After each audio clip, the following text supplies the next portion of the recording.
নমস্কাৰ মই নিতে আপোনালোকক পুনৰবাৰ মোৰ ANI7 লৈ স্বাগতম জনাইছো। আজি ভিডিঅ'টো মই বনাব ওলাইছো একেবাৰে চৰ্চা আছে এজন ব্যক্তি সেইজন হৈছে বাস্তুশাস্ত্ৰ আমি সকলোৱে গম পাওঁ আদিত্য কুমাৰ নাথ তেখেতৰ যিবোৰ শুনিবলৈ পাইছো সেইবোৰৰ বিষয়ে মই আপোনালোকৰ লগত অকণমান কথা পাতিব ওলাইছো। এতিয়া প্ৰথমতে কওঁ তেখেতৰ লগত মোৰ আজিলৈকে দেখা সাক্ষাৎ হোৱা নাই। তেখেতৰ কথা শুনি আছো দেখি আছো আৰু বহুত দৰ্শকে তেওঁক বিচাৰে আৰু তেওঁ সুন্দৰভাৱে কাম কৰি গৈ আছে বাৰু সেইবোৰ তেওঁ ব্যক্তিগত কথা তেওঁ কৰ্মৰাজি তেওঁ যি কৰিছে বাকি আমাৰ ৰাইজে বিচাৰিছে কাৰণে তেওঁ সেইবোৰ কাম কৰিছে। মই আজি কেইটামান কথা পাতিবলৈ মোৰ ক'বলৈ মন গৈছে। বহুততে দেখা পাইছো বহুত কথা ওলাইছে যেহেতুকে তেওঁ পত্নীয়ে এতিয়া তেখেতৰ হৈ পেলাই আগবাঢ়িছে গতিকে ইয়াত আমাৰ ক'ব লগা একো নাই। তথাপিও কিছুমান যেতিয়া দেখিবলৈ পোৱা যায় ছবি বা কিছুমান আজিকালিতো ভিডিঅ'বোৰ আমি দেখিবলৈ পাওঁ তেতিয়া সেইবোৰে মিছা কথা জানো কয়? ছবিয়ে কেতিয়াও মিছা কথা নকয়। কাৰণ কিয় কৈছো আদিত্য কুমাৰ নাথৰ পত্নীয়ে যি অভিযোগ দাঙি ধৰিছে সেইবোৰক লৈ পেলাই মোৰ আজি অকণমান কথা ক'বলৈ মন গৈছে। কাৰণ কিয় আমি কিছুমান ভিতৰৰ কথালৈ নাযাওঁ সেয়া তেওঁলোকৰ একেবাৰে ভিতৰুৱা কথা বা তেওঁলোকৰ ব্যক্তিগত কথা সেইবোৰত ক'ব নাযাওঁ। আমি দেখাৰ কথাবিলাক ক'ব পাৰোঁ। তেওঁ এতিয়া যিহেতুকে তেওঁ দোষী সাব্যস্ত হৈছে জেলত বা থানাত গৈছে যাব লগা হৈছে ইমানখিনি পৰ্যায়লৈকে তেওঁ গৈছে আৰু এটা তেওঁ পত্নীয়ে উত্থাপন কৰিছিলে সেই কথাটোৰ ওপৰত আচলতে মোৰ হাঁহিও উঠিছে আৰু কথা ক'বলৈও মন গৈছে। মোৰ তেনেকুৱা কোনো ধৰণৰ একো নাই যে মই কিবা কাৰোবাক দোষাৰোপ কৰি পেলাই ক'ম। মই আজি কথা কেইটামান ক'বলৈ মন গৈছে কাৰণ কিয়নো বহুত ব্লগত দেখিছোঁ বহুতে বহুত ভিডিঅ' বনাই বহুত দেখা পোৱা গৈছে আদিত্যৰ বিষয়ে বহুতে কথা কৈ আছে বহুত কিবা কিবি কমেণ্ট কৰি আছে। কিন্তু ক'বলৈ মন গৈছে আমাৰো আদিত্যই কি কাম কৰিছে তেওঁ ব্যক্তিগত কথা সংসাৰৰ মাজত আমি জানো যেনেকৈ 6 মাহ হৈছে তেখেতে বিয়া পাতিছে। কাৰণ 6 মাহ মানে কি 2 মাহ হোৱাৰ আগতে তেওঁ যিহেতুকে পলুৱাই লৈ আনি তেওঁ ঘৰত থৈছিলে আৰু আমি ইমানখিনিলৈকে জানো যে তেওঁৰ ভৈনীয়েকৰ লগৰ তেওঁ পত্নীগৰাকী। গতিকে আৰু ইমানখিনিলৈকে যি আচলতে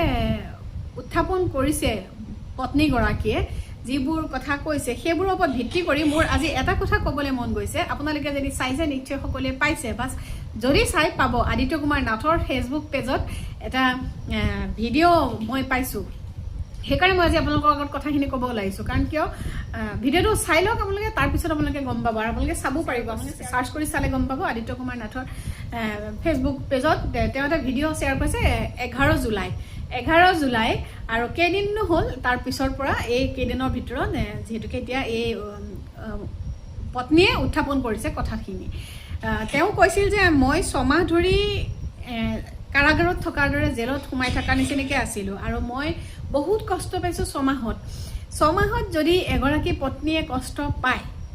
সেইগৰাকী পত্নী কেনেধৰণৰ হৈ থাকিব লাগিব বা সেই স্বামীজনৰ প্ৰতি কেনেধৰণৰ মনৰ ভাৱ হ'ব আমাৰ বা কেনেধৰণৰ হ'লহেঁতেন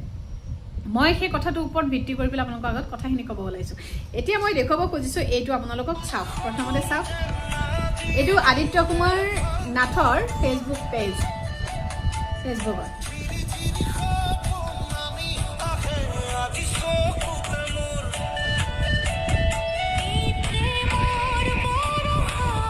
ইয়াত আছে আদিত্য কুমাৰ নাথ তেওঁ পত্নী তেওঁ শাহুমা আৰু তেওঁ শহুৰ দেউতা।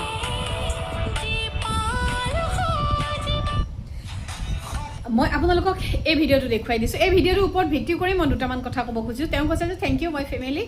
For beautiful support to me. গতিকে আৰু তাৰ পিছত তেখেতে দিছিলে তেওঁৰ ৱাইফে তেওঁক এখন ফটো গিফ্ট কৰিছে।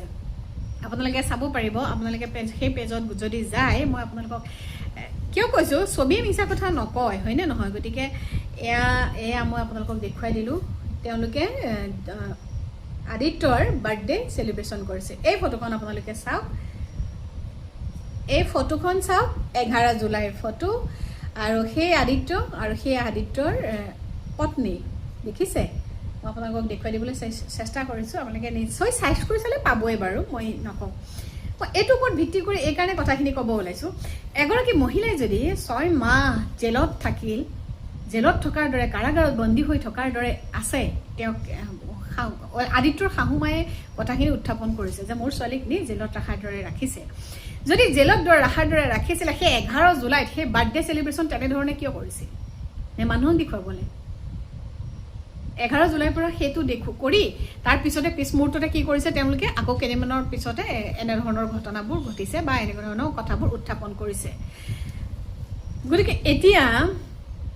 কোন দোষী কোন নিৰ্দোষী সেইবোৰ সময়ে ক'ব যিহেতুকে আদালত পালেগৈ আমি আমাৰ মনৰ কথা কিছুমান পাতিব পাৰোঁ বহুতে বহুত কথা কৈ আছে আৰু আদিত্য এইটো যিটো তেওঁ কৰ্ম যে বাস্তুশাস্ত্ৰ আৰু আমি জনাত আদিত্য যি কৰ্ম সেই কৰ্ম তেওঁৰ ককাকৰ দিনৰ ককাকে কৰিছিল বুলি শুনিছিলোঁ আৰু সেই ককাৰ পৰা সেই বিদ্যাটো আদিত্যই অধ্যয়ন কৰিছিল সেই অধ্যয়ন কৰিহে সি এই বাস্তুশাস্ত্ৰৰ ওপৰত ভিত্তি কৰি ভিডিঅ'বোৰ বা এনেকৈ কামবোৰ কৰিছিল ভিডিঅ'বোৰ দিয়ে আমি দেখা পাওঁ হয়নে নহয় আৰু আমি ৰাইজে বিচাৰিছোঁ কাৰণে তেওঁ গৈছে আমি ৰাইজেও বিচাৰিছোঁ নহয় জানো কিন্তু এতিয়া কথা হ'ল ইমান ভাল কাম কৰি থকা পিছত মই নহয় আদিত্য নহয় সকলোৱে কোনোবাই যদি গোটেই জীৱনটো ভাল কাম কৰি থাকে এটা যদি কোনোবাই কেতিয়াবা মানুহ কাৰোবাৰ কিবা ভুল হৈ যাব পাৰে সেই ভুল যদি হৈ যায় গোটেই সেই ভুলটোৱে গোটেইখিনি শেষ কৰি পেলায় ঠিক আদিত্যৰ জীৱনলৈও এনেকুৱা এটা ধুমুহা নামি আহিছে এতিয়া কিমান দূৰ সঁচা কিমান দূৰ মিছা সেয়া আদালতৰ কাষ চাপিছে যেতিয়া বিচাৰ হ'ব কিন্তু আপোনালোকৰ মনত কেনেধৰণৰ প্ৰশ্ন মানে উদয় হৈছে যে মোৰ নিচিনাকৈ আপোনালোকৰ মনতো এনেকুৱা প্ৰশ্ন হৈছেনে যদি ছমাহ এগৰাকী মহিলা এগৰাকী মানে পত্নীয়ে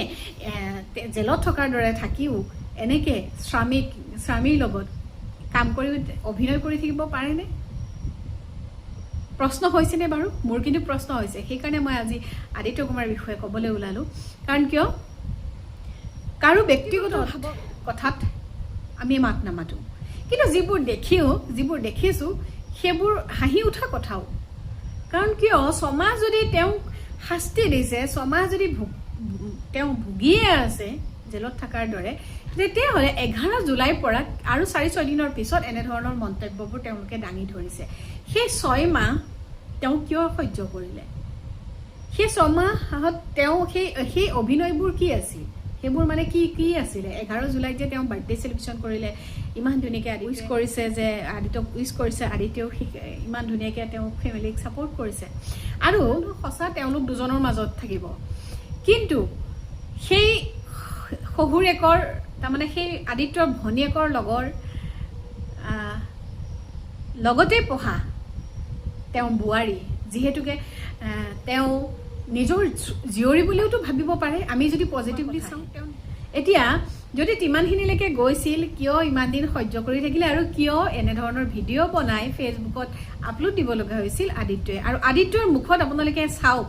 যদি তেনেধৰণৰ ভাৱ বা তেনেকুৱা এটা যিহেতুকে হাজবেণ্ড ৱাইফৰ মাজত যদি কিবা এটা মিছআণ্ডাৰষ্টেণ্ডিং হৈ থাকে মানুহৰ মুখতো কিছুমান কথা গম পায় প্ৰকাশ পায় মুখখনত ফুটি উঠে সেই ভিডিঅ'টোত আপোনালোকে চাওক 11 জুলাই ভিডিঅ'টোত আদিত্যৰ মুখখন কিমান উজ্জ্বল হৈ আছিলে যেতিয়া তেখেতৰ পত্নীয়ে সেই গিফ্টটো দিছিলে তেখেতৰ মুখখন আপোনালোকে চালেও গম পাব ইয়াত মই কোন দোষী কোন নিৰ্দোষী ক'বলৈ যোৱা নাই বাকী সেয়া একেবাৰে সম্পূৰ্ণ ব্যক্তিগত কথা কাৰণ আমি ইমান ভিতৰুৱা কথা নাজানাকৈ এনে ভিডিঅ' বনাই এসোপামান চিঞৰ বাখৰ কৰি কোনোবা এজন ভাল কোনোবা এজন বেয়া তেওঁ বাস্তুশাস্ত্ৰ কৰিছিলে তেওঁ এইবোৰ কৰিছিলে কিবা কৰিছিল বুলি কৈ আচলতে বদনাম কৰাটো ইমান ভাল কথা নহয় আমি বিচাৰ কৰিব লাগে কাৰণ বিচাৰ কৰিহে কিছু ক্ষেত্ৰত আগবাঢ়িব লাগে আৰু এইটোও নহয় যে এগৰাকী পত্নীয়ে কথাখিনি ক'লে বুলিয়ে যে সকলোখিনি কথা সঁচা হ'ব পাৰে যদি আদিত্যই মুখ খোলে তেতিয়া আমি আৰু প্ৰমাণ পাম হয়তো যিহেতুকে তেওঁ হয়তো সুবিধা বা সুযোগ মিলা নাই আমি নিশ্চয় আশা কৰিম আদিত্যও এদিন হ'লেও এদিন মুখ খুলিব কোন সঁচা কোন মিছা গতিকে ছবিয়ে মিছা কথা নকয় মোৰ মনৰ কথাখিনি আপোনালোকলৈ আগবঢ়ালোঁ বাকী মই ইয়াত কাকো দোষাৰোপ কৰা নাই কোন কি তেওঁলোকৰ সেয়া ব্যক্তিগত কথা কিন্তু সেই ভিডিঅ'টো দেখি মোৰ খুব হাঁহিও উঠিছে বেয়াও লাগিছে কাৰণ মানুহক ইমানো পটকতে মানুহক বদনাম দি আৰু বদনাম দিলে যেনে তেওঁতো জীৱনটো ধ্বংস হৈছে গতিকে তেওঁ যদি ভুক্তভোগী আছিলে ইমানো তেওঁ ইমান অবুজন নহয় আৰু ইমান দূৰৰ মানুহ নহয় তেওঁ পিঠা খোৱাৰ তেওঁ গাঁওখনটো কিমান দূৰ ৱাইফৰ ঘৰ আৰু মানে আদিত্য ঘৰৰ মাজত ইমান দূৰ নহয় গতিকে তেওঁ কিয় গাঁৱৰ দুজন মানুহক মাতি কথাখিনি উত্থাপন নকৰিলে যদি প্ৰথম দিনাৰ পৰাই 6 মাহ ধৰি ভুক্তভোগী হৈ আছিলে তেওঁ কিয় উত্থাপন কৰা নাছিল এতিয়া আমাৰো কিছুমান প্ৰশ্ন আহিছে মনলৈ যদি 6 মাহ ভুক্তভোগী হৈ আছিলে তেতিয়াহ'লে সেই 11 জুলাইত কৰা ভিডিঅ'টো কি আছিলে বা সেই আদিত্যৰ বাৰ্থডে উইচ কৰাটো সেয়া কি আছিলে সেয়া লগত শাহু আছিলে সেয়া শহু আছিল আৰু তেওঁ স্বামী আছিল আৰু তেওঁ নিজেই আছিলে সেই ঠাইত গতিকে এইবোৰ আজিকালি কি হ'বলৈ গৈ আছে নাজানো বাকী মই কাৰো বিষয়ে একো মন্তব্য নিদিওঁ কাৰণ কিয় তেওঁলোকৰ সেয়া ব্যক্তিগত কথা তেওঁলোকে নিজেই জানে কি হৈছে কি নাই হোৱা মোৰ তেনেকুৱা বিশেষ ক'ব লগা একো নাই কিন্তু মই সেই ভিডিঅ'টোৰ কাৰণে মই আজি কথাকেইটা ক'বলৈ বাধ্য হৈছোঁ কাৰণ কিয় আজিকালি আমি নিজেও গম পাইছোঁ আজিকালি কাজিয়া কৰি শত্ৰু বনাব নালাগে আপুনি যদি কষ্ট কৰি অকণমান আগবাঢ়িছে আপোনাৰ পিছত কিন্তু অট'মেটিক শত্ৰু ওলাই যায় শত্ৰু হ'বই হ'ব আপুনি কাজিয়া কৰি শত্ৰু বনাব নালাগে ঠিক তেনেকৈ ময়ো ভাবোঁ ক'ৰবাত কোনোবাখিনিত হয়তো তেনেকুৱা ক'ৰবাত কোনোবাখিনিত চাগে কিবা হৈছে নেকি মোৰ অনুভৱ গতিকে সেই ভিডিঅ'টোৰ পৰা কিন্তু মই বহুত কথাই মানে মনলৈ আহিছে ক'বলৈ সেইকাৰণে মই আপোনালোকৰ আগত ব্যক্ত কৰিছোঁ আদিত্য কুমাৰ নাথৰ বিষয়ে যিহেতু তেখেতৰ সকলোৱে জানো আমি তেখেত এজন বাস্তুশাস্ত্ৰৰ বিষয়ে গতিকে তেখেতৰ সেই কৰ্মটো বেলেগ আছিল আৰু তেখেতৰ সংসাৰৰ সমস্যাবোৰ বেলেগ গতিকে তেওঁলোকে জানিব আৰু যি হৈছে কিন্তু সেই ভিডিঅ'টো চাই পেলাই মোৰ এনেকুৱা নালাগিল যে 6 মাহ ধৰি